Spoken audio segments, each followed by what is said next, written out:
Thanks everybody for coming. What the forecast shows, not a lot of what we hadn't expected. It wasn't going to get substantially better. There's going to be some tough times, but it reaffirms what the voters asked us on Election Day, what a lot of our candidates were hearing. You need to spend within your means. Whether that means reprioritizing some of the things that are in the budget we've addressed in the past, but that means we're going to just do as Minnesota families, Minnesota business owners are. We're going to live within our means. We're not going to go back to the taxpayers and ask for more money. So it gives us a snapshot in time for next spring. We'll have another February forecast, give us a better idea, but this is a snapshot in time at the end of the year. The forecast shows a 5% increase in revenues, but a 27.5% increase in spending. So from our perspective, this really and truly is heavily a spending issue, and we're going to be focused on that. Minnesotans told us, restrain government spending, reform government, and grow private sector jobs, and the best remedy for the ailing economy is the growth of private sector jobs, not the growth in government spending. And so that's what we'll be focused on. And this report just sort of confirms that. Questions? So if you're cutting the taxes, where are you going to cut? What ideas do you have at this point? Well, I think, a lot of it's what we said before. We're going to prioritize our budget. There's still going to be a 5% increase. If where we've been in the last couple of years has been okay. There's been some reprioritizing. There's been some things that we've had to do without, maybe some things that we've had to be a little bit more restrained on. If you've been able to live with the last 2 years, you'll probably be able, with a 5% increase over the next 2 years, Minnesota will continue and maintain. And as Amy said, if we can not go back to the job providers, the business owners of the state of Minnesota, and ask them for more revenue, that'll allow them to spend either in their business, on their employees, on expansion, and the rising tide will lift all boats. But to go back to the business women and men of Minnesota and say we need more taxes is only going to exacerbate the problem. Senator Bach just said there will be new revenue in this budget, and that there's been new revenue. There's a 5% increase in the revenue side of things. So I'm not certain what he's talking about, but we're not interested in job-killing tax increases. Would you be interested in trying to maintain property taxes the way they are? That's part of what Bach was talking about. Property taxes have increased. Not state issue per se, but would you be interested in doing something to keep the taxes at least no more than they are now?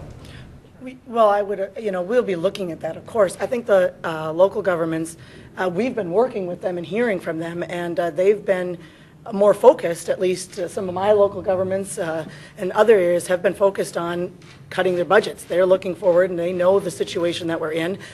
So they're being very realistic about their budgets going forward, and that should help with the property tax situation, which is primarily, when you're talking about residential property taxes, a local government issue.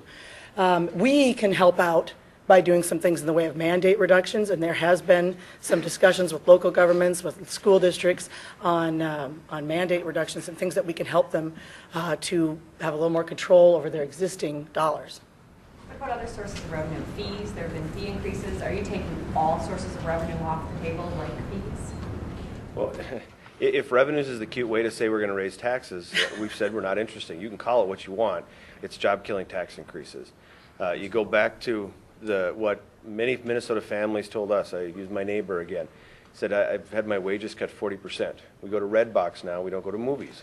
It's too expensive to go to movies. So if you, however you want to, the cute way you want to say it, it's still, we're talking about tax increases. And we've said, and the voters have said, we don't have any more money to give to the government. What about the fees, though? To follow up on that, specifically fees, they're not taxes. Is that off the table? You said we won't do revenue. Fees count as revenue, or the other source of revenue that could be in play? Yeah, I think Bach is talking about revenue. We're talking, you want to, all right. Let me take it. Geoff wants to. I want to take it. That's fee question. Mary, in the Senate, and I know this is also true in the House, we literally just got the keys to the Senate Finance Room yesterday. Okay, Today. The committee hasn't met. I'm sure Senator Roebling has some thoughts, but again, this is brand new. I do want to say very sincerely a thank you to Senator Poggemiller and Senator Bach. This particular week has been a big week of transition for in this building. We moved more than 40 people on Monday. We moved more than 30 people on Tuesday. So a lot of back and forth between the state office building and the Capitol, and I think it's been classy. I think it's been respectful, but I know Senator Koch and I really appreciate the cooperation that we've had from the Senate DFL in just the transitioning of this this House of the Legislature. Now, And the staff. oh, the staff has been great. Sven in the sergeant's office, unbelievable. So it's not done, and we literally are still getting key cards and things. On the budget, today is an opportunity for us, to affirm our kind of core philosophy. We have a jobs deficit in Minnesota. We have a jobs deficit in Minnesota. We will continue to have budget deficits into the out years until we get our economy going again, until we get our private sector economy going again. So every day, starting that first week of January, you're going to see us with a relentless focus on how to grow jobs in Minnesota. And we'll have a myriad of ideas for that. But our caucus, as we get used to our new digs, we're ready to roll up our sleeves. And a growing economy will make this budget a lot easier to deal with. Again, we've got 5% growth.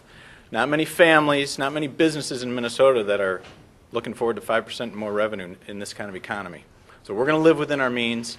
That's a real strong message coming from the Senate Republican caucus.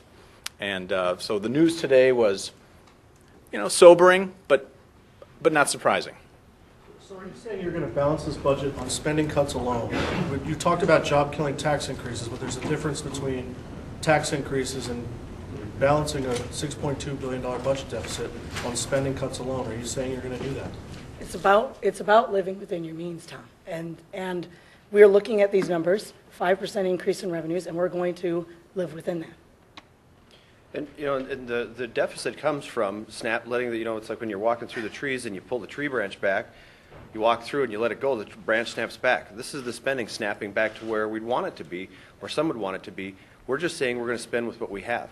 We're still going to have 5% growth. There's going to be more money coming into the state of Minnesota in the next 2 years than there was in the last 2 years. But there are some steps that we need to go through. We've got February 15th.